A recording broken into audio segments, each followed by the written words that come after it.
We also have, oh, there's a recording. Thank you. We'll remember that. The chat there is at the bottom. If you hover over the bottom of the screen, the chat will appear. And if some of you have shared where you're from today, we'd like to share. If you haven't done that yet, share where you're from, joining us from today. And also any questions when it comes to the questions and answer periods of this event. If you'd like to pop your questions in there, you can do. When it gets to that stage as well, you can also raise your hand, and we'll be looking out for people who've raised their hands to ask a question. So there's a two ways, thank you, Betty, there, that you can interact with us. As you heard there, this session will be recorded and that will be uploaded for people to listen to afterwards. A little bit about the Healthy Aging CORE Alberta network.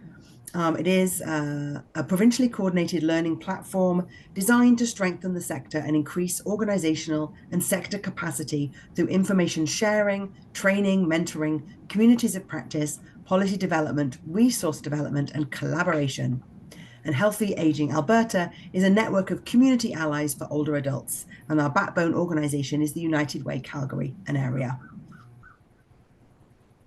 Healthy Aging Alberta is a rich network of community-based seniors serving organizations across Alberta, united by the shared vision to make Alberta one of the best places in the world to grow older. Together, we can develop a coordinated CBSS sector that is respected and integrated within the broader system of care and can empower, support, and inspire every older Albertan to age how they choose, ultimately improving health and social outcomes. Together, we are creating the infrastructure that connects us to increase our collective impact. So I'd just like to introduce you to us, the organizing committee. We have our, I always say, trusty leader, Betty, leading us here. Betty is an ID trainer and consultant with Good Links in Calgary. Jane Atkins is the co-chair of Sundry Seniors Spruce Society in Sundry. My name is Anita Newling. I'm the Intergenerational Initiatives Manager with Volunteer Canada, and I'm coming today from Fredericton in New Brunswick. Stephanie Bansky can't be with us today. She's the Engagement and Communication Specialist with Healthy Aging Alberta in Calgary. I'd also just like to take a moment to say thank you to Dale Bond, who's been on our organizing committee, has moved to an exciting new role, but is unable to now join us in this committee and in organizing these events. But we wish Dale all the best in their new adventures. Thank you. So Anita, maybe this is a good time to ask people if they know anybody who would love to join our planning team, because we are small but mighty, but we'd like to be bigger and mighty. Yeah, so if anyone, think about that during the event today, and if you're interested, get in touch with Betty or leave us a message and we can get back to you. Okay. Thank you, Anita. So, you're going to take over there? No, you go ahead. Today's topic is shared housing. This is really an exciting conversation for me. I actually, my first kind of foray into intergenerational work was through an intergenerational housing pilot project. So it's really exciting to hear from Benita today and to have these discussions with you all today. And then to start us going today to be thinking about intergenerational housing and shared housing, we have a video that Betty's going to share with us. And the video is called Meet the Housemate. So I'm going to stop sharing this. And then everybody cross your fingers. Because we usually use Stephanie for this kind of stuff. Oh, sorry, wrong one. Sorry. You didn't have your fingers crossed. I'm 95 years old, partially sighted, and I have a housemate who is 27 years old. Hi, I'm Alexandra, I'm 27. I'm a student living in London. I moved here in September and didn't know anybody in London, really.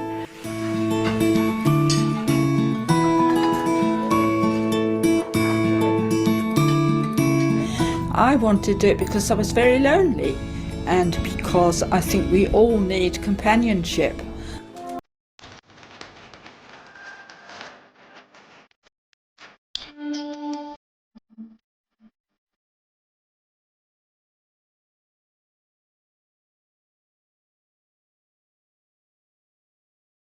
In a way, it was quite frightening because you don't know, are you going to fall? Is something going to happen to you?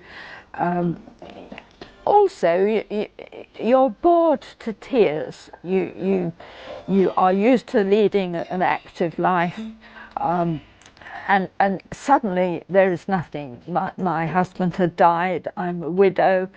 My children had married and gone away. So it's very important to have somebody coming into the house, somebody to talk to, and instead of sitting here looking at four walls and thinking, what am I going to do now? I mean, on a completely practical level, it's been important for me as somewhere, a way I can come to London and do my studies. But on the other things that I've got out of it that I wasn't necessarily expecting is, you know, I have a new friend, somewhere that I can feel safe and not isolated in a really big city. I would just call you a friend if anybody asked me. Friend. Yeah, I wouldn't say, oh, well, I'm her home sharer. You cannot believe the difference that it makes. Just hearing somebody in the house, and to me now, to hear the key in the lock round about 6 o'clock at night is wonderful. Have you heard about Akasoli? These are the cutting.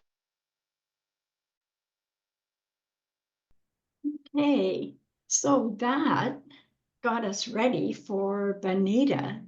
And let me tell you about Benita. I met her, Benita, I can't remember when I met you, maybe about a year or so ago. And then she found out I was doing intergenerational work, and she asked if we could go for coffee. And she told me about this project, about this new nonprofit she had started. And when I remember, Benita, when I was talking to you, at that time, it was an idea that you were trying to flesh out. And now I am just so impressed by what you've done with your nonprofit in this short little time.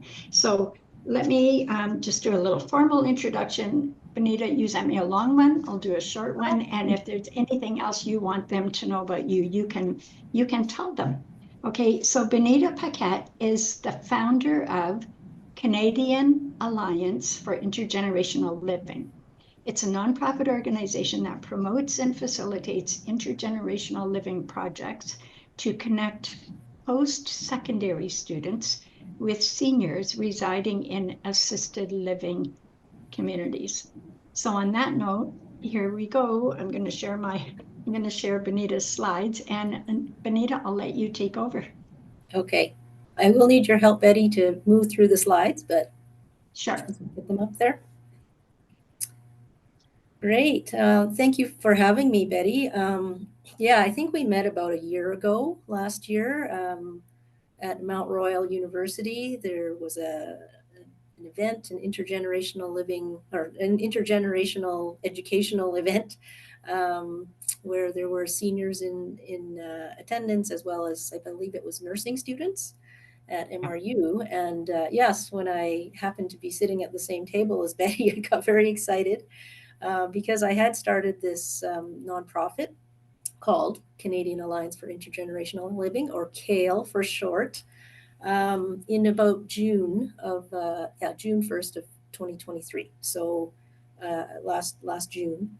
And really the reason I started it was I kept seeing stories in the media about post-secondary students not having anywhere to live that was affordable, including my own stepdaughter. So my stepdaughter goes to school in Guelph, Ontario, and I happened to see a story on the National, and it was about a student that was going to the same school as Sasha, my stepdaughter, and so that's one of the reasons that I, started this. And the story showed this student, she was unable to find anything affordable, so she had to move into a one-bedroom apartment with 6 other students. So 7 students living in a one-bedroom apartment, and each of them were paying $800 each, which I don't know where they all slept, but yeah, so that just didn't seem right to me. She showed the apartment as very small. The water wasn't working. There was stains on the wall. It just didn't seem right. So that was one example. And but I kept seeing stories in the media on this. So at the same time, I heard a lot of stories about seniors, especially during COVID, living in assisted living communities that were isolated and not living their best life. So I thought, I wonder if there's a way we can combine the two, with having students live with seniors, if there's availability. And we had a next door neighbor that had also recently moved into an assisted living home. She lived in her home for over 60 years, sold it in, I think, November of 2022. So it was around the same time as all these stories were happening in the media. And we still keep in touch with Pat, and she lives in a Chartwell home. And she happened to mention one day in passing that there were a lot of vacancies in the home that she lived in. And I thought, okay, the home you live in is 2 blocks from the University of Calgary. Students don't have a place to live that's affordable. There's availability in these homes. I wonder if there's a way to put these together. So anyway, that's kind of the seed for how this all began. And maybe you can move on to the next slide, please, Betty. So yes, this is just one of the things these are the things I'd like to talk about, the inspiration, a little bit about us, what programs we have going on right now. And then the most important part is I want you to meet the students. I wish I had them with me, but we have some slides, and I'd like to read a little bit of what they submitted as part of their application.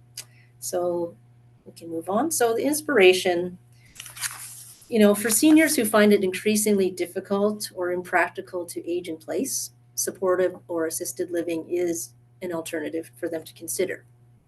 However, staffing shortages, in many of the facilities across the country have limited the opportunities for residents to stay active and continue to interact with the wider community and stay in touch with younger generations.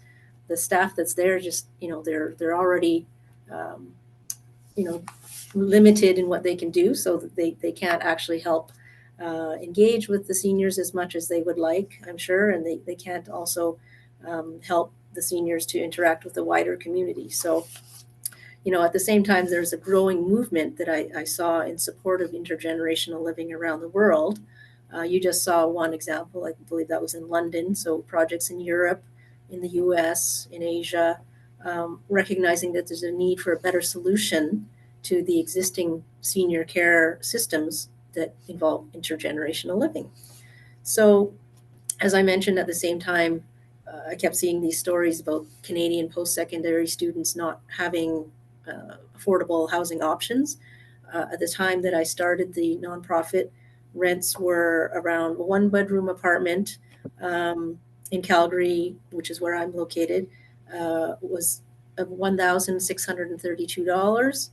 In Guelph, where my stepdaughter Sasha goes, it was $2,095 for a 1-bedroom. And in Victoria, $2,045. So that was in June of 2023. I have heard that the numbers have improved a little bit this year, but not a lot. So it's still quite expensive for students and everyone else in general, but especially for students. So let's move on to the next slide. So I did a bit of research when I got interested in this idea to see, is there anything anywhere where there is intergenerational living happening? So the first one that I found was in Deventer in the Netherlands. So the home is called Humanitas Deventer, and they consider themselves a living lab that supports inclusive intergenerational living.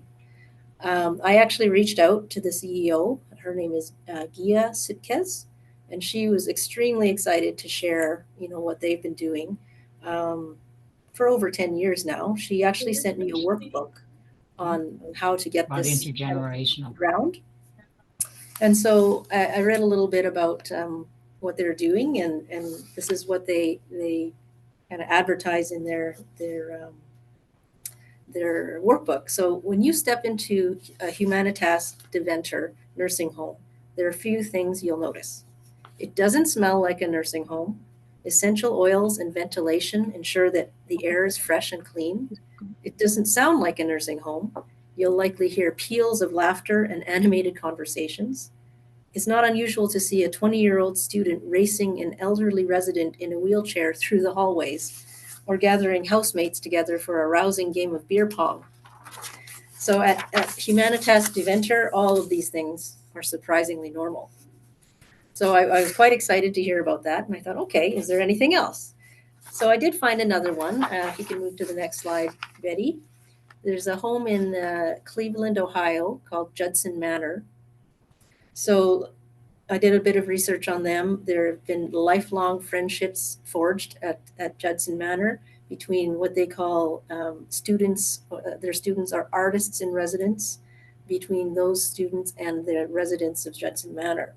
So the home has partnered with the Cleveland Institute of Music, and they have 6 what they call artists in residence. So they're musicians that have been living in the Judson Manor for free since 2010.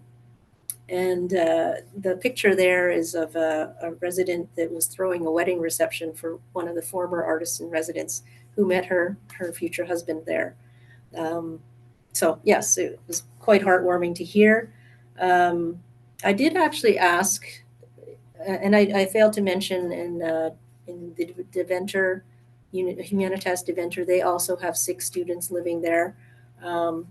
They live there for free as well, and the home in the Netherlands has a grant that they use to help, I guess, subsidize the home for the students. But Judson Manor mentioned when I asked them how they funded the rooms, 6 rooms for each year since 2010, they said, we don't. We actually incur a loss. And I found that very intriguing. I said, oh, well, how does that work? Why do you do that? And they said that, having the students in the home has, made the home such a much more enjoyable place to live, and they now have waiting lists of seniors to get into the home. It's not a cheap home. It's a high-end private residence, and they just find the benefits far outweigh the cost of not having rent for those 6 rooms. So again, very heartwarming and interesting to see that is happening in other places. So if we can move to the next slide, we can talk about CALE then. So our vision is to establish intergenerational communities across Canada. So in every city, every community where we have assisted living communities, that would be something that I would like to see, where we have students living in those homes. Our mission is to promote intergenerational living and engagement across Canada, while helping to address the nationwide housing challenges that are faced by post-secondary students. So maybe we can move on to now what we actually have done in the last year. So we actually allow students to apply. So if we find a home, and we did find our first home was interested in doing a program. So what we did was we created an application process for the students to apply if they were interested. And it was a very rigorous questionnaire that they had to fill out. They actually have to write a 500 word essay. It's not very long, 1 or 2 pages as well, to show how their values align with the values of CALE. It's really important to find the right students. This program was not for everyone. We want to make sure that the students actually bring something to the table and that they are actually interested in this. They're not just looking for cheap rent. So anyway, we had students apply for the first home, which is Silvera for seniors. They applied for a limited number of spots at a subsidized rate. At the time that we started, gathering applicants, we didn't know what we would be charging yet, but it would be subsidized to some extent. And they would commit to spending 30 hours a month, which is really only about an hour a day, engaging with the residents. So it could be either through structured programming where the students might take part in teaching classes, or something more structured, working with the home, or just daily engagement, having dinner, breakfast, lunch, whatever, and chatting with the seniors and just being part of their lives. So if we go to the next slide, we can show that we now actually have 5 students. These are all pilot programs. We're just testing it out. This is the first year. And all 5 students moved in starting in September 1st, and they'll stay in the homes until the end of April. So for 1 school year. As I mentioned, Silvera for Seniors is the first home, and they have 2 students that are living at the Westview Town Suites in Southwest Calgary. Then we have another student living at a Brenda Strafford Foundation home, Wentworth Manor. That is, I believe, also in Southwest Calgary. And then Victoria, we have 2 students living in the Trillium Communities homes, Highgate Lodge. So when this home heard about what we were doing with Silvera, they reached out and said they wanted to do a pilot as well. So yeah, I think it's just starting to take place when we're seeing that this is something that can actually happen. If there's rooms available, I would encourage homes to try it out. There's nothing to lose if your rooms are empty anyway. There's only an upside is what I can see, as long as you have the right student in place. So this point, I think I'd like to talk about each of the students. So we can introduce the 5 students that I had mentioned. So if we can move to the next slide, Betty. So our first student is Shannon Penner. She's living in the Westview Town Suites. She's completing her psychology degree at Mount Royal University, which is not very far from Westview. She had quoted back in May, there was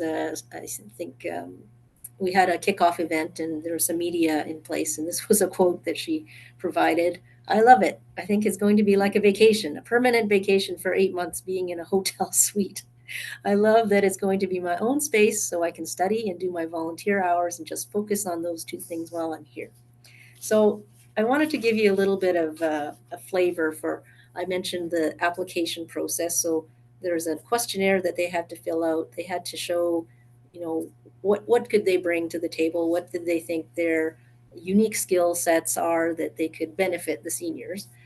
So they had to provide, information on that. They had to provide references, 3 references. They had to provide examples of volunteer background that they had or experience that they had. And they also had to write a short essay. So I'm going to read a little bit from Shannon's application and her essay so you can get a feel for, who she is. But I'll give you 3 points first. She's actually a mature student. She actually has children of her own who are already grown, and she's decided to go back to school. And I'll give you what she's done here, or what she wrote, what she submitted, and then let you know what she's been doing since she's joined the community. So she said, "Hello, thank you for taking the time to read my application. My name is Shannon Penner. I've been working with older adults for over 20 years, beginning with a career as a primary care paramedic in the city of Calgary. I learned about several communities in Calgary and developed a love for helping older adults navigate the healthcare system while treating their emergencies. I valued our conversations while obtaining a medical history and enjoyed spending time with them until a doctor was available." She goes on to talk about her background. So when she was a paramedic, she became a personal trainer. So her first job was at Curves, And it was there that she developed a love for helping older adults with their health and wellness. She goes on to say, I instructed older adult fitness classes in High River and for Mount Royal University Movement for Life program. I demonstrated daily that older adults could exercise and perform movements to better their wellness. I demonstrated daily that older adults, or my personal training business was older adults focused, and I provided rehabilitation after major surgery, dealing with medical setbacks while exercising and exploring alternative modalities such as soft tissue, muscle release therapy, and nutrition guidance. So, as I mentioned, she's finishing her psychology degree, primarily focusing on older adult health, wellness, grief, secondary aging issues that may be difficult to navigate. And so, I read this, I thought there's such a great alignment. She has experience, she has a passion for supporting adults. And, really, I think she would be a good fit. She's not, a 20-year-old, but she is still a student, and she does still require affordable living. Her home is in High River, but it's a bit of a commute. So living a couple blocks away from Mount Royal University is really helping her out. And she has been doing a great job, with the seniors. She's teaching fitness classes multiple times a week for the residents. She's teaching one of the residents to speak French. She's helping another resident document his life story. So she's really in there making a difference. And she's a huge success story for us so far. Let's move on to the next. So this is Mary Shakir. She's the second student living at Silver for Seniors Westview Town Suites. She is becoming a pharmacy technician at Bow Valley College. And she has a quote here, "It will help me so much to be successful with my school because I feel I am living with my family." So she's actually an international student. She's from Iraq, and she did submit, as all the applicants had to submit, an essay. And English not being her first language, to be honest, it wasn't as strong an essay as Shannon had submitted. But I'll read a little bit and then let you know why we promoted, or we recommended her. So just to be clear, we came up with a short list of 6 students, and then the home did the interviewing, and they selected the students that they thought would be the best fit. So in her essay, she said, "My core values come from a rich culture rooted with respect, integrity, honesty, fairness, responsibility, and the courage to say no for unethical situations. As an immigrant, I have adapted myself to a positive mindset, thinking about every challenge or problem as a new way to develop and improve myself and strive for excellence." Personally, I believe life is the most precious thing to happen to us, and we need to keep healthy, grateful, and knowledgeable to live happy, fulfilled lives with joy and happiness. My joyful moments are initiated when witnessing people smile or enjoying what I do for them. So, living in a war taught me to control my anxiety and not to allow any external factor to take over my temper. My experience helped me to assist people in all ages with or without any obstacles such as physical or mental disabilities. To live life to the fullest is to love everything that brings us joy. So, I had to correct the English throughout this, but the essay is good, not as strong as Shannon's, but she had great volunteer experience in her application, including being a companion for seniors, healthy, as well as those that have had dementia for over 3 years at the Brenda Strafford Foundation. So that's the reason that we recommended Mary. And so Mary is enjoying engaging with the senior residents through dance classes and also leading the residents through breathing exercises, as well as participating in organized activities with the seniors and just spending time talking and dining with the residents. So, I hear that she's a breath of fresh air. So she's I believe she has her. No, she's she's a little bit older. Not as old as Mary. She's in her let's say mid to late 20s. So she's, again, not a first, second year student, but she is a young person, and she brings a lot of life and energy to the home. Let's meet the next one. Okay, just to give you a heads up, it's 11:05, so another 10 minutes to finish up and have questions. Sounds good. Okay, these ones shouldn't take as long. So Chris is living at the Brenda Strafford Foundation home, Wentworth Manor, and he actually reached out to me. I think it was in June, and was wondering if we have any other programs. He heard about the one at Silvera, and we didn't at the time, but coincidentally, Wentworth Manor reached out around the same time, asking if we could do something, and they wanted to do pretty quickly, have someone moving in September. So I actually had Chris fill out the application, create his essay, and I'll read it to you, and you'll see why we selected him. So Kale's values and my own align beautifully. These values are best showcased in action within my personal life. Number 1, I enjoy a quiet lifestyle. My friends even jokingly call me grandpa. I enjoy gardening, cooking at home, early bedtime, and playing cribbage every night.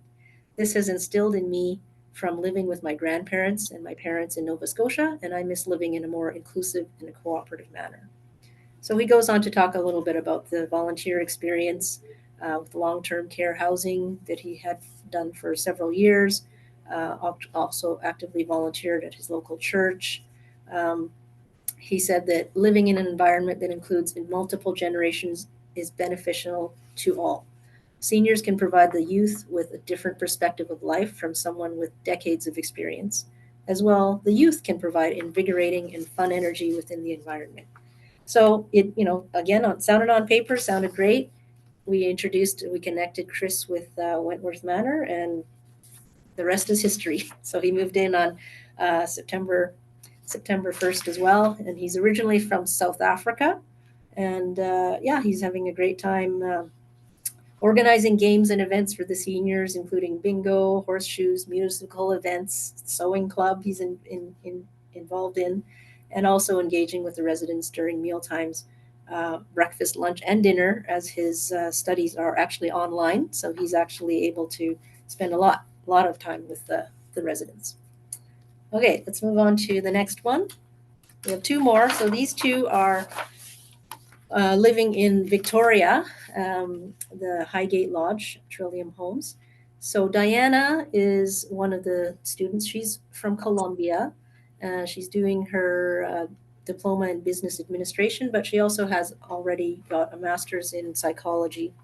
And she's a music enthusiast and has been contributing her music as part of what she's contributing to the seniors. So I'll read a little bit about her here. As an Afro-descendant woman, I deeply understand the significance of breaking down the barriers of discrimination that hinder true inclusion with our society. It's a personal mission of mine to combat any form of discrimination or segregation, striving instead to foster environments where mutual respect is the cornerstone of all interactions. So a lot of that ties into our values. She specifically called out that, inclusion, which is our first value, she's committed to dismantling barriers and fostering environments where every individual feels valued and included, regardless of their background and identity. Respect is our second value. She actively listens to the perspectives of all community members, responding with empathy, courtesy, and fairness. She believes in treating others with dignity and respect as they deserve, fostering an atmosphere of mutual understanding and appreciation. Compassion is number 3. She endeavors to create an environment where community members care for and show compassion toward one another. Community. She's passionate about building harmonious communities where all members feel a sense of belonging and connection. She seeks opportunities to engage with seniors and the wider community, recognizing the value of intergenerational interactions and shared experiences. And finally, fun. She believes in fostering a spirit of enjoyment, engagement through meaningful experiences, whether it's through sharing leisure activities, engaging in cultural events, or simply connecting over shared interests. She brings joy and vitality to her community. So she has been putting on musical performances for the residents with Amapola and Radio Tambora, two of the Latin bands she belongs to. And she enjoys sharing that music and folklore for other countries, including her native Colombia. So I see you moved on to Dominic. So he's the last student. He's a student that is in his second year, so he's our youngest resident. He's a music education student at the University of Victoria, and he's also the principal oboist for the University of Victoria's Symphony Orchestra. He enjoys a lot of other things, including being a sports fan, playing board games, video games, etc. And I'll just read what he had for his alignment with our values, which I found very unique. He tied it back to his education in music. So respect unifies musical ensembles and strengthens ability to communicate. Compassion. People mess up in live performances all the time. Forgiving others and ourselves for our mistakes is imperative to growth and togetherness. Inclusion. Every instrument contributes to the beautiful sound, and likewise, every person of varied backgrounds enriches the texture and vibrancy of music we produce. Community is being in an ensemble, creating a whole from individuals. And fun, laughter builds belonging, community, and inclusion, thus helping provide the foundation for respect and compassion for each member of the orchestra. So, he has been quite busy with his studies. So he spends most of his time just engaging with the seniors during the dinners, the breakfasts. He finds that's the best way to really get to know the residents, and I believe that they have been, uh, finding it great to just have someone who will sit and listen and learn their stories as well. So anyway, that's our 5 students, and yeah, if anyone has any questions, I'm happy to answer. Okay, we have a few minutes. Who has a question? I guess I have a question. We've been working in Oak Ridge with an age-in-place concept for many, many years.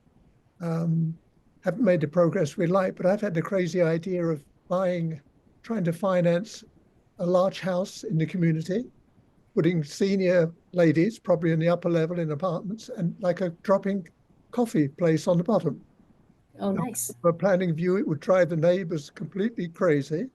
I think the more that we could do things like this within our communities, they're really little social hubs.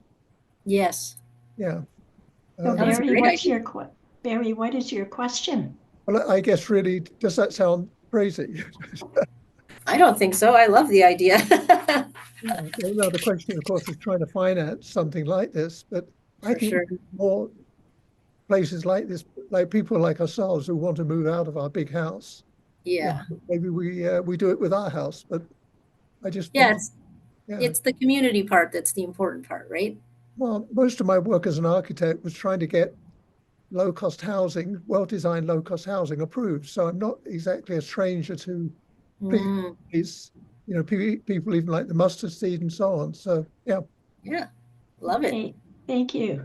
We have limited time, so let's move on to Lucy. And Lucy is here from Ireland. Lucy, so happy to have you from across the pond. Yeah, no, it's great to be here. Yeah, no, we're very involved in we call it home sharing. And there are, I don't know if you're aware of, there are a few home share programs in Calgary and, around Canada. Canada Home be Share. Good for you. Yeah, Canada Home Share is one. I've heard of Happy Pad. That one's out in BC, but yeah, but that's more aging in place, correct? Yes, exactly. But so it might be no harm for you to get in touch with Home Share International as well. Because it's all about intergenerational cohabitation. Yes, for sure. Just what you mentioned, you do your vetting and you check references. Do you do like any police background checks? So the homes would do that. Yeah, they already do that for any volunteers. So they took that part on. Yeah. Oh, very good. Yeah. Great. Yeah. Brilliant. Well done. Thank you. Yeah, in addition to the ones that we started, since starting the nonprofit, I've learned about several others. There's a home in Lethbridge, Alberta, called Green Acres Foundation, and they have 4 students that are living in their senior residences. There's 3 in living from the University of Lethbridge and 1 from Lethbridge College, and I visited them last month. So they charge $1,000 a month, all in, including food, lodging, utilities, even housekeeping once a week. They've been doing for 6 to 7 years, so I was surprised. They actually had reached out to me when they heard about what I was doing. Chartwell, that I had mentioned earlier, where my next door neighbor was living, they did an experiment as well with the New Zealand Olympic curling team last year, who came to Calgary to train for the Olympics, and they needed a place to live. So they actually lived in Colonel Belcher, a Chartwell home where my old next door neighbor lives, and it was a great experience as well. So there's pockets of it happening. Yeah, just like to see more traction. Well, Benita, that was amazing. And I'm so proud of you. It's just, do you have a goal kind of, or a vision of what it could look like a year from now? Well, the funny thing is, when we kicked off the program at Wentworth Manor at Brenda Strafford, the president was there, and he said, "Oh, you've tripled your business in a year, starting with 1 and now you're at 3. So, hey, let's triple it again next year. That would be great if we could do that." But it's Wow. really a matter of getting the awareness that this is something that can be done, and if there are vacancies, why not? Right? Like Oh, totally, yeah. totally. Okay, I'm going to hand the mic over to Jane. She's part of our planning team. She lives in Sundre, and they do something really interesting in Sundre. And if you're in rural Alberta, in the cities too, of course, but often I think if you're in a rural area, you think the opportunities aren't as great. But wait till you hear what Jane talks about. Hi, Go ahead. everybody. This initiative kind of all started, our economic development officer wanted to get a feel for housing and where there's vacancies and other areas to develop. So he did a survey, and he and I sat down together and talked about seniors housing. And then he said that in our annual count of people, we have the same number of residences that are occupied and everything, but we have less people. So he says, why do you think that is? And I says, we have so many senior families where the families are moved away now. So these people are in their own homes wanting to age in place, but with 3 or 4 bedrooms for one person. So I says, it provides an opportunity for seniors, and an opportunity possibly for our little bit of a crisis that we have. We have a teaching hospital and teaching clinics here because we are close to Calgary. So the very first thing we looked at is we've got seniors that aren't able to afford these new rents. So one senior I know was paying $1,200 a month for a 1-bedroom unit, went up to $1,600 a month. She says, I can't afford it anymore. So we said, well, do you know anybody around here that is just living by themselves? She says, oh, one of the ladies lives out on a farm outside of Sundre, and she comes to our card club. And I says, have you ever talked to her? So needless to say, they are now living together out on the farm. She enjoys it. The lady out there was 80. This other one was 67. Not totally intergenerational, but it has helped both of them with the isolation, with the expenses. The 67-year-old does most of the driving because they're more capable of doing that. And it's allowing both of them to live in the community still. So one of the other thing they said is they got to meet each other's families this way as well. So it gave more incentive for families to come and visit at the same time from either side.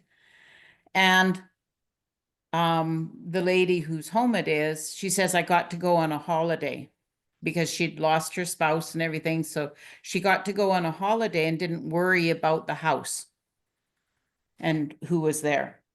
But the other thing it did is we have a Hospital Futures group here who do doctor and nurse or healthcare people, getting them to commit to come to our small town and for recruitment, but there's no housing. We're really short on housing. So even the ER doctors that come up from the city need some place to go. So what they've been doing is approaching some of the seniors, just like myself, about what would you think about renting a room in your home for one of the ER doctors coming out of Calgary, or one of the students that are taking healthcare courses here. It may be short-term or long-term. And to give that other person in that home someone to talk to, somebody to, it's really beneficial for both of them. So they do have a couple situations where it's working right now with ER doctors coming into a home for, you know, a month at a time, different ones. And they say they get to know different people. They feel more safe in their home. And it's been a win-win situation for everybody. So they're looking at trying to expand it a little bit more. So that's basically what it is. There's another one like similar to that in Manitoba, and we'll put a link into that one in the email that goes out to you so you can read it on your own and see how that fits into your communities. And just trying to think. I think it's a big savings for everyone too, because financially it makes it affordable to everybody.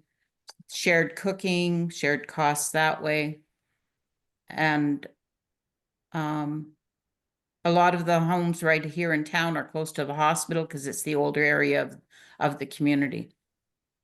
So are there any questions? Stacy.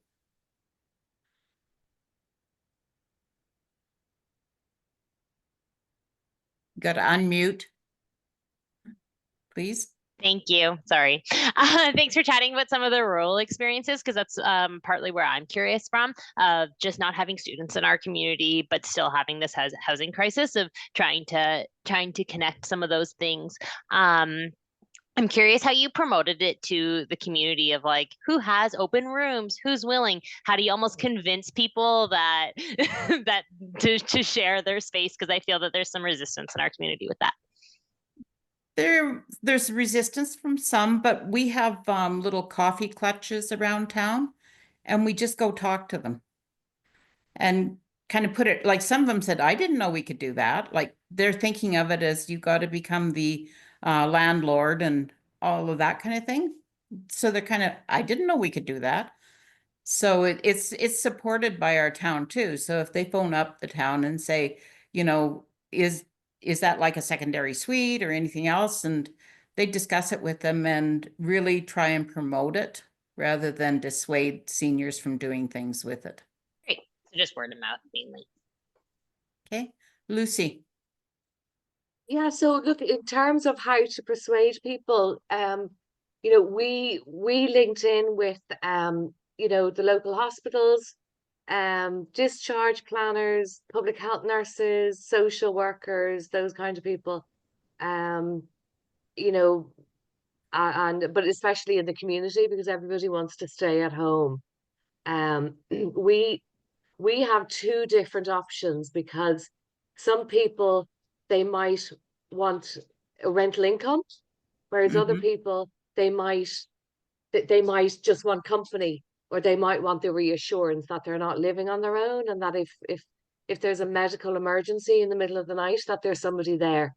So, you know, people, you know, if people want to have a look on our website, you know, we distinguish between the two options, because we find if people are paying rent, we can't expect them to be in the house every night. You know, if they're paying rent, they can come and go as they please. Whereas we have, you know, our main home share option is they don't pay rent and they offer 10 hours a week of company, but they have to commit to being in the house overnight, you know, minimum 5 or 6 nights a week.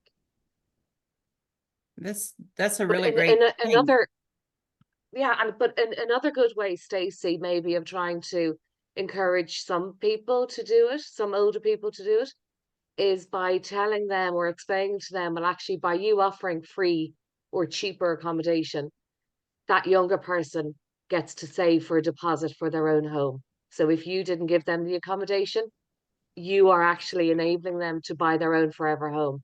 Like our oldest householder was 103, and she was so delighted that, you know, she said, I should be in a nursing home in a rocking chair waiting to die, but instead I am in my own home. I have purpose to my life, and I have, you know, someone young coming in, and because of me, she's able to go to university like all my grandchildren and my great grandchildren did. So it's you know, it's to make them see it's not all one-sided, it's very much mutually beneficial. I wish Irish nursing homes would open up for students to come. But unfortunately, the cost of a room in a nursing home in Ireland on average is about at least 1,800 a week. And they like that money too much, unfortunately. So they're not going to give away free accommodation, unfortunately. Okay, thank you. Very interesting. Anita. Yeah, just really to refer to Stacey as well, to reply to that, is that having been involved in an intergenerational home sharing that involving rural communities as well, is we found that people didn't know what intergenerational was. And so there needed to be some education of the community. So we started by doing kind of community events. So starting by, you could actually have an intergenerational event. You know, it could be a coffee group, it could be a games night or something like that. It just introduces people, because, you know, we all have ageist thoughts, old against young and young against old. And so, you know, some of the older adults, you know, it would really, it opened them up to the idea of having a younger person or a student in their home, and some of those sort of misguided beliefs about what younger people are like. It dispelled those myths by having those kind of community events. We had some cooking classes together and things like that. So, you know, as a community, you could introduce people to intergenerational living through some community events first. Great ideas, Anita. Benita. Actually, my question is for Lucy. Okay. You mentioned the home share, where some of the residents could basically live there for free as long as they committed to 10 hours a week. So how do you monitor that they're doing that, or is there a way? Well, or a lot of it's on trust, but we would have excuse me, we would do monthly home visits as well. So we don't just introduce people and walk away. You know, we stay in touch. We also set up WhatsApp groups for every match, so we're in constant contact. But pretty soon, you know, we build up trust first with everyone, so that we know that if there are any issues, that we will be told about it. Okay. So, but at the end of the day, you know, so to be honest, the majority of our sharers offer a lot more than 10 hours a week. You know, it could be 20 hours a week, you know, or even more, depends. Yeah. Right. Okay. Thank you. Any other questions? Yes, Barry. Oh, your mic. Can you unmute, Barry? Thank you. Another crazy idea that I had for a long time. Basically, my wife and I, we both built houses with sweat equity, one in Britain, one here. I've had in mind that new areas of development, we actually take land, put it aside for young couples who want to use sweat equity to build their first home. But almost now, as I listen to some of the things going on here, we combine it with like a co-housing model for single family housing. Trying to rethink totally how young couples can get a chance to build a home. We did it twice. We knew about self-build groups in the UK. I don't know whether there are any here, but maybe combining young people with more adults and seniors in their existing homes, looking for some kind of help and staying in the home. Anyway, just another crazy idea. No, they're all good ideas. Always sparks new ideas. So I think turning it back over to Betty then. Thanks, Jane. That was very interesting. So what I want to do now, I want to share my own personal experience. So we went from assisted living and like institute facilities down to, down to like in sundry and rural areas and people who are there for a while or whatever. What I've done and continue, and I took a break for a while, but 18 years ago, I came back from Japan after having taught English, conversational English there for 4 years. And before I came back, one of my students, she was just a young gal, and she said she wanted to come to Calgary and study English. And I said, well, you can come and live with me. And so that's how it started. So she came, I rented a 2-bedroom condo, and she came and lived with me. And when she left, one of her friends said, can I come and live with you? So until COVID, that's how it happened. I never had to advertise my room. And sure, it was nice to have the money, but the main goal for me is to have international students come. They're here for a short time. I can give them an immersion into Canadian life. And so it's great for me. I'm an extrovert. I love having people around. Not everybody is like that. Also, I'm working. I have an active life, but I can see for somebody who lives by themselves, it's really, really good. And especially somebody who needs extra income, and it couldn't even be extra, but somebody to share the expenses. So what I've got, I usually have Japanese students because I understand their culture. So when they move in with me, when they do something that I may not do, I'm not thinking, why are they doing that? I understand. But it's also a great way to learn about another culture. So right now, since COVID, I hadn't had anybody. And somebody came across my path, just over a year ago in September. This gal was looking for a place to live. So she was here until May. Then somebody else moved in, and then somebody else. And it was all word of mouth. And right now, the gal that I've got, when they come, they don't go to university. Usually they come to study English at a language school for an X number of months. And it's just, like, the video that we saw, she said when she heard the key in the lock at 6 o'clock, and it's kind of nice in the evening. Sakura is her name. I hear, she comes in, we chat. I can help her with whatever she needs help with. And I don't cook for myself. So why should I cook for them? And it's just a win-win. So that's bringing it right down to a personal level. Okay, so we're just going to open it up. It's 11:34. We've got about 10 or 15 minutes. We want to hear from you. Anita's going to lead this discussion, but think about not just asking questions, but talk about what are you doing in your community or in your organization or in your life. Or do you know somebody who's doing something? Or do you have some wild and crazy idea that maybe you could implement? Let me tell you about last Friday, I was at a club Intergenerational Club. I run a few in Calgary, and we're looking for a few more seniors. And one of the seniors that came, she said, you know, my neighbor, no, somebody in her church, she said, I want to talk to her. She's in her 90s. Is she too old? I said, no, bring her.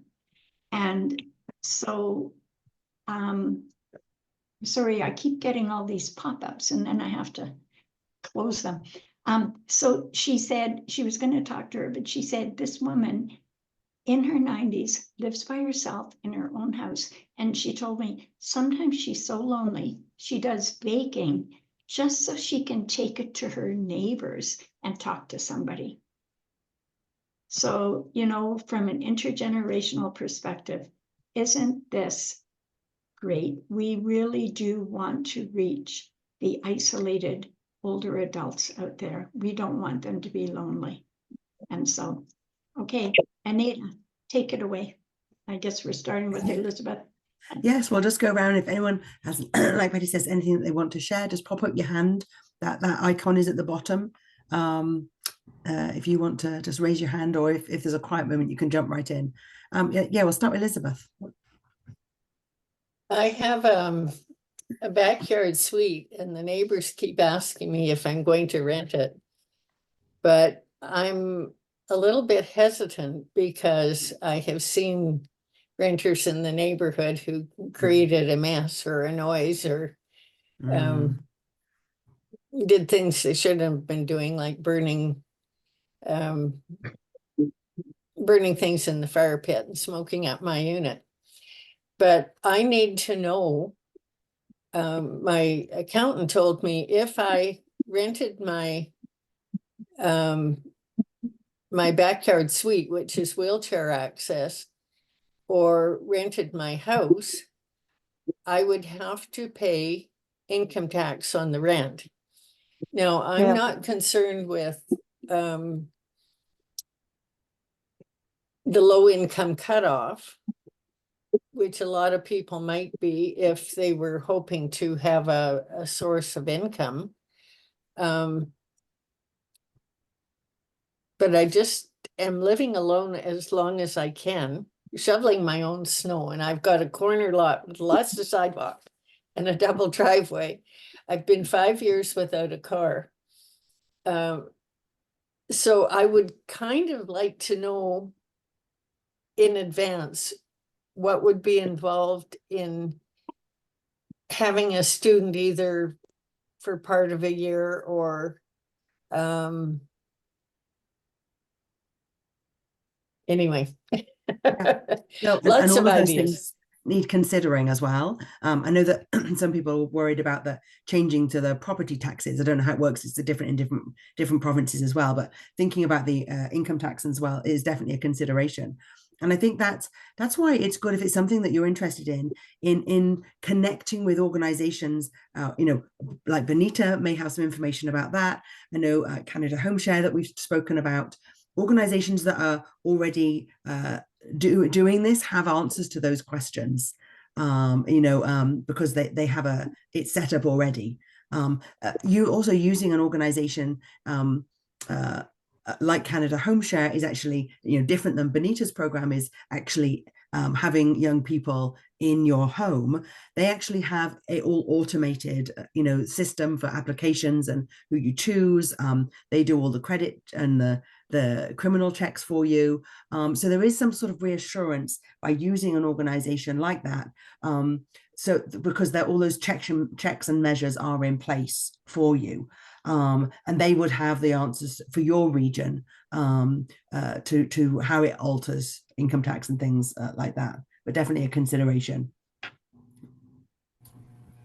Well, yeah, right now I'm enjoying Betty's program with the high school students. So we'll be at that on Friday again.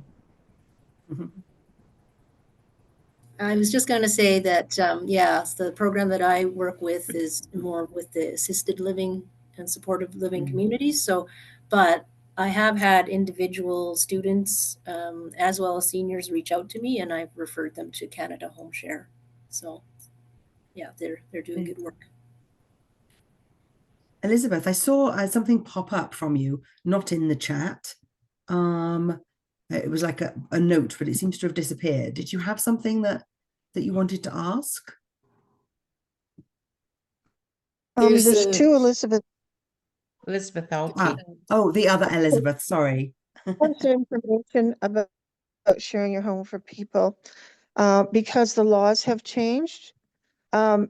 Anyone who's renting a room or suite in their house, are any of you aware of the alternate residential dispute service? Because they have a law now that it's slightly different with roommates, but with shared space. But in one case, if you have a bad tenant, you have to write a letter to the RTDS. It's 4 letters or something. You have to send a letter to them asking, and they provide permission as to whether your tenant goes or stays.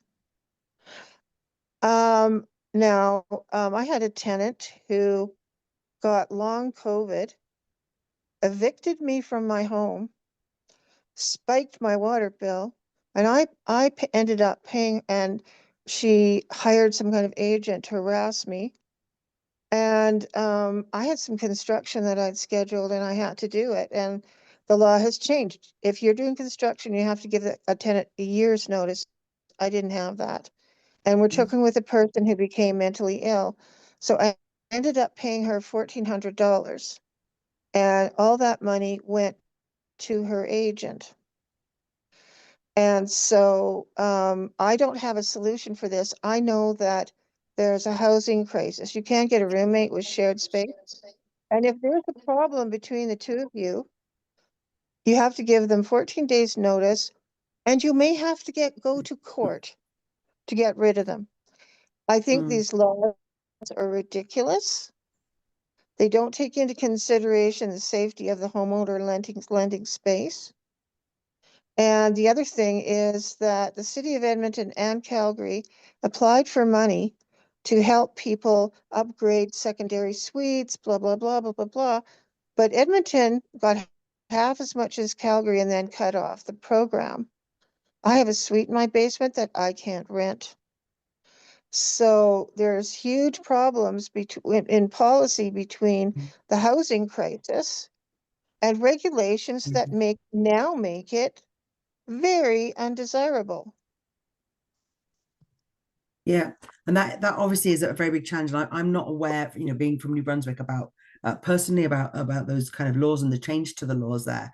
I think, and stories like this is why this can be a challenge, and why people don't want to engage in this and are nervous about engaging in this, because we do hear these stories that similar to the one you've just shared there. I think, again, getting involved with a formal home sharing, because the home sharing that I've been involved with, you were roommates and that's how it was done rather than a tenant. But they have, they do have lots of these checks, like I say, checks and balances and contracts and stuff in place through this organization, which is maybe gives you some more reassurance than doing it yourself. I don't know if anyone else has anything else to share there. Do they charge for the service of placing someone? No. Okay. Gee, there was one other thing. Well, if it's a roommate, again, you have to give them 14 days notice, and it's when there's a dispute, you have to go to court. So I don't think that those are really, that there are definite obstacles. And the other thing, I can answer a question about the income. Yes, you have to declare it as income. Yeah. That's. I'd love it if it worked. I'd love it if it worked. But today's society is so litigious that, I just wouldn't dare rent to anybody anymore. Elizabeth, I'm really sorry that happened to you. Yeah, it was really traumatic. I had to leave my home for a month because she basically destroyed the atmosphere in my home and I couldn't breathe. And that was really traumatic. And again, it was she got long COVID and it helped her, affected her mental health. And I really didn't see that coming. But I would say beware and find out what your laws are. They're all online. And yeah, so I don't know where this goes. I feel a little bit angry that I would be happy to share my space. I can get a roommate, but you have to share the space, some space, about fridge or whatever, or you're not a roommate. So it's not an easy thing to do. And anybody who does it, I wholeheartedly agree with all the benefits. And it can bring a lot of pleasure into your life. It's a very useful thing to do. It's really smart for everybody. But, you know, I just think that this opportunity has passed. So that just goes to show that it's important to vet whoever you share your space with. I guess the reason I love sharing with somebody internationally, they've got a visa. So they have to leave the country after X number of months, you know, but still they could make, you know, touch wood, I have never had a problem over the last 18 years with anybody I have shared with, but Elizabeth points out there are problems. So, you know, hopefully that won't deter you. It'll just make you do your due diligence.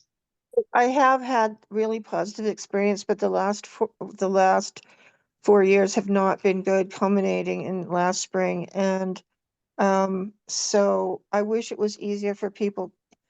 In the past, it was an absolutely logical thing to do, but yeah, do have an ironclad contract.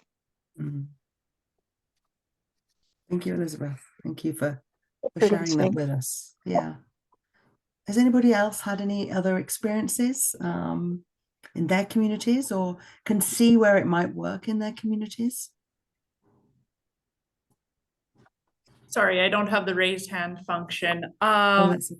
So I sort of had the similar concerns. As an outreach worker, I've dealt with a number of people getting scammed and a lot of people just in bad situations. So my number one question was, of course, how do you screen people who are moving in? But yeah, that Canada Home Share sounds like a good route to go. Another issue that I've seen is I had 2 older adults move in together, but unfortunately, that was the first time we had 2 people move in together and it has not worked. They're butting heads. They both feel that the workload around the house isn't evenly shared. So now we're looking at housing once again, because neither can afford the apartment on their own. So it's kind of just created sort of another, well, now we need to find 2 separate affordable units. So it's kind of difficult in that sense. I love the idea, especially because we are so close to Red Deer and the Red Deer Polytechnic. So I really want to look into more of getting students and seniors matched up, but once again, it's the matter of finding the right fit. And yeah, it's tough after you've tried once and then it's just a bad experience right away. But I'm really hoping we can do something in Innisfail with this, because it is so needed. So yeah, I'm sorry about that, Anna, too. You know, I think it's just one of those things you just don't know. And looking at Benita, looking at the students you have some amazing students that you've started, you know, with this pilot with. How do you, Benita, how does it work in your program for kind of monitoring that, those connections? Do you hand that over to the home, or do you still have contact with the students? So yeah, we still have contact. We actually had an app created to track the students' hours. So they actually have to submit their time and keep track that they're meeting their 30-hour a month commitment. So we monitor that. We update the homes. We have direct contact with the students, but the homes also have a person that kind of oversees what they're doing in terms of structured programming. So it's a kind of a combination. Yeah. How are we doing, Betty? I think it's Jane's turn. Okay, yeah. Yeah. Thank you, everyone, very much for your contributions. Thanks, everyone, for everything that they've shared today. Just there was one question in the chat there about the full name of the Sundry Home Share. We don't have a home share per se. A lot of it is just seniors talking within the community, but our Hospital Futures is the one that is doing all the interviewing and initiatives with healthcare workers and, you know, that are temporary stays in our community.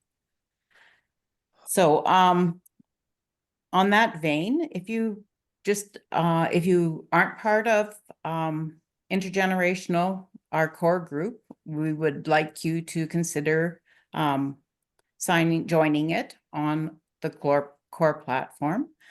But one thing that I've always done, and we can do this even as Betty has the form going out for a survey, is to share something, that aha moment, something that you're going to take away and think about from our presentation today. And it's kind of like a talking circle at the end of our Indigenous functions that I've been a part of, where everybody gets that chance to share.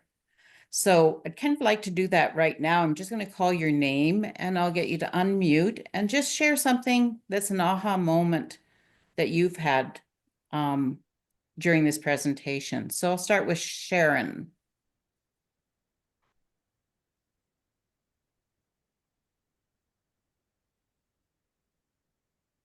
Oh, she's not unmuting there. There you go. Sorry. Well, I was fortunate that I'm a carried, was a carried before I became a community connector, and I worked in assisted living and in Kelowna, and that privately owned assisted living facility had 2 university students who lived there, in exchange for volunteer hours with the seniors, and it worked so incredibly well. They were both young men and they had, you know, various talents to share with the seniors. And so, you know, none of this really surprises me, but it does make me very happy to hear that it's growing. And yeah, I'm in a new community now. Fort St. John is new for me. So I'm kind of looking at what can I get going here, because we do have a very big lack of volunteers around here, and I can see, and we have a huge housing crisis. So I just see that, you know, feel like this could really work. And I hadn't really thought about it, but now I'm thinking about it and I'm excited. Okay, thank you very much. Rebecca.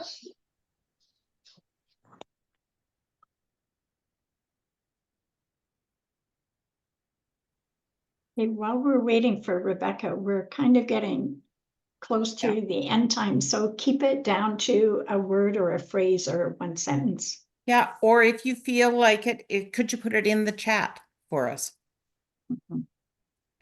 Okay, I'll go Janice Fraser. Janice's mic isn't working. She's put something in the chat there. Okay. Okay, Stacy. My aha moment was to connect with the seniors facilities in our community to say, hey, do you have any spare space? Oh, okay, awesome. Janice? Not Janice, sorry, Connie.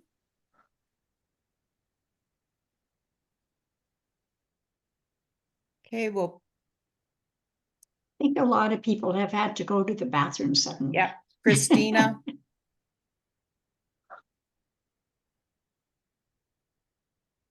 Okay, so if we haven't connected with you yet, would you please just put a note in the chat? I appreciate those ones that have gone in already. Because those aha moments help us as we plan future events. Hey, so Jane, I'm just going to read Janice's. She goes, my aha moment is about the resilience of community and the potential for peer-to-peer, older seniors with younger seniors, and intergenerational relationships that are healthy and mutually beneficial. Okay. Okay, thanks, Jane. Thank you, Benita. Thank you for the rest of you. I see a lot of people have kind of left, but I know that they came to hear Benita, and so they did. But for the rest of you that are left, I'm just going to I've got a link for our feedback form. Whoops. Did it show up? Okay, so in the chat box, I just put a link. I'm going to give you a few minutes just to complete the feedback form, and then we'll come back and I'll tell you about our next event in January. Okay, so I'll just give you a couple of minutes. I'll also send it out tomorrow for all the ones that had to leave early.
Okay, as you're wrapping up, I just want to tell you that the topic for our next event will be on, the topic is people living with dementia.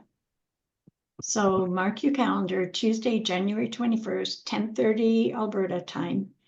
And we're going to have a guest. We haven't got the confirmation yet, but we'll have a guest and you'll be able to share your experiences, but also to learn a lot. How